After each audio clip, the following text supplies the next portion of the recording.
قسمت مہربان۔ اس نے نکلتے نکلتے ایک آخری نظر آئینے پر ڈال کے خود کو مطمئن کرنا چاہا، لیکن یہ کیا!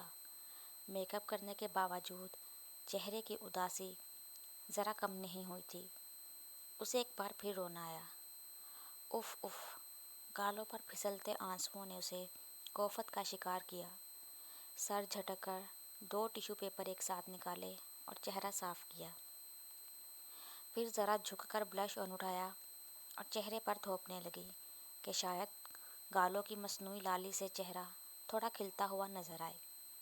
ہونٹوں پر پھیلے پنک لپ گلوز کو مزید ڈارک کیا اور برش اٹھا کے تیزی سے سلکی بالوں پر پھیرا اور ہاتھ روک کر ایک بار پھر خود کو آئینے میں دیکھنے لگی۔ گڈ، اب صحیح ہے، خود کو مطمئن کیا اور دوپٹہ اوڑھ کر باہر آئی۔ گھر کی خاموشی بتا رہی تھی کہ باقی سب پہلے ہی چلے گئے ہیں۔ خاموش نظر ارد گرد ڈال کے وہ بھی آگے بڑھ گئی۔ مین گیٹ سے نکل کر اس نے ایک اداس سی نظر سامنے نظر آتے 2 منزلہ گھر پر ڈالی، جو اس وقت روشنیوں میں نہایا ہوا لگ رہا تھا۔ آہ! ایک سرد آہ بھر کے وہ روشنیوں میں نہائے گھر کا کھلا دروازہ پار کر گئی۔ بے تحاشا میوزک اور شور نے اسے خوش آمدید کہا، تو جانے کیوں وہ رک سی گئی۔ جلتی آنکھوں کی پرواہ کیے بغیر خود کو مضبوط ظاہر کرنے لگی۔ اللہ! کتنا مشکل ہے خود سے یوں جنگ کرنا۔ اس نے ایک بے بس نظر اوپر نظر آتے آسمان پہ ڈالی۔ ایمانے! اچانک پکار پر وہ بے ساختہ مڑی۔ سامنے عمر کھڑا تھا۔ جی، وہ آہستہ سے بولی۔ آپ اندر کیوں نہیں جا رہی؟ جا رہی ہوں، کہنے کے ساتھ ہی وہ مڑی۔ ایمانے! ابھی وہ مڑی ہی تھی کہ اس نے پھر آواز دی، اب کہ اسے بے حد کوفت ہوئی۔ اس نے نظر اٹھا کر اس نمونے کو دیکھا، سفید شلوار سوٹ میں، چہرے پر چھوٹی سی داڑھی، بے حد سنجیدہ چہرہ، جھکی آنکھوں کے ساتھ کھڑا یہ تایا فروغ کا سب سے چھوٹا اور سب سے سنجیدہ بیٹا تھا۔ تایا ابو کے بھی سارے بچے نمونے ہیں۔ وہ بس سوچ کے رہ گئی۔ ایمانے! آپ نے انکار کیوں کیا؟ اس کی طرف سے جواب نہ پا کر اس نے ایک بار پھر سوال کیا۔ ایمانے نے نظریں اس کے چہرے پر ٹکا دیں۔ وہ ہنوز نظریں جھکائے کھڑا تھا۔ پوچھ مجھ سے رہا ہے اور گھور زمین کو رہا ہے۔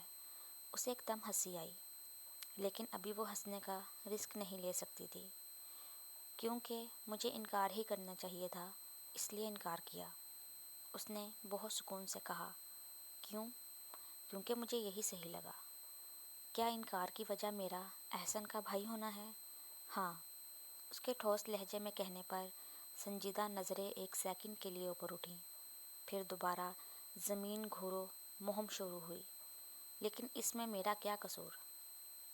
قصور تو میرا بھی نہیں تھا، وہ تڑخی، پھر کہا، اور یہ میری زندگی ہے، کوئی کھیل نہیں، جہاں ایک بھائی نے ریجیکٹ کیا تو دوسرے نے رشتہ بھیج دیا۔ بے حد تلخی سے بولتی وہ مڑی اور اندر بڑھ گئی۔ ارے یہ لو، میری بیٹی بھی آ گئی۔ اندر آتے ہی سب سے پہلا سامنا تائی سے ہوا تو انہوں نے آگے بڑھ کے اسے اپنے ساتھ لگایا۔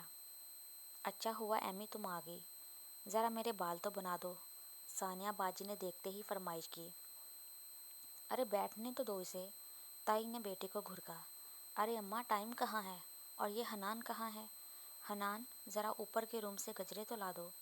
ارے ارے روبی، آرام سے جلاؤ گی کیا سب کچھ؟ ایک ساتھ سب کو بول کے یہ جا وہ جا۔ بالوں کی فرمائش پر وہ اور تائی جان ایک ساتھ ہنس دیں۔ بیٹھنے کا انتظام اوپر چھت پر ہے کیا؟ اس نے بات برائے بات پوچھا۔ ہاں میری جان، نیچے جگہ کم پڑ رہی تھی اور لوگ زیادہ ہیں تو حبس بھی ہوگا، اس لیے عمر نے سارا انتظام اوپر کروا دیا۔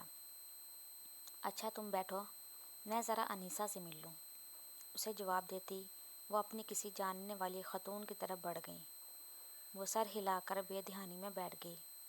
لاؤنج کے صوفوں کو ہٹا کے نیچے قالین بچھائے گئے تھے اور گاؤ تکیے اور ڈھیر سارے کشنز رکھ کر بیٹھنے کے بعد اس نے نظر گھمائی۔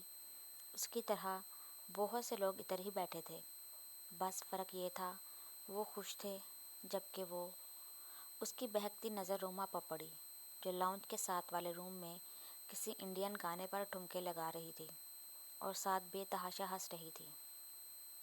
یہ صحیح ہے، سب کو ایسے ہی ہونا چاہیے، لاپرواہ، منہ پھٹ اور دو ٹوک۔ ایسے لوگ میری طرح ریجیکٹ تو نہیں ہوتے، بلکہ ایسے لوگ خود ریجیکٹ کرتے ہیں۔ اس نے گہری سانس بھری۔ لاؤنج سے گزرتے اس کی نظر پڑی احسن پر تو وہ بالکل سن سی بیٹھی رہ گئی، جبکہ وہ موبائل کان سے لگائے مسکرا مسکرا کر بات کر رہا تھا۔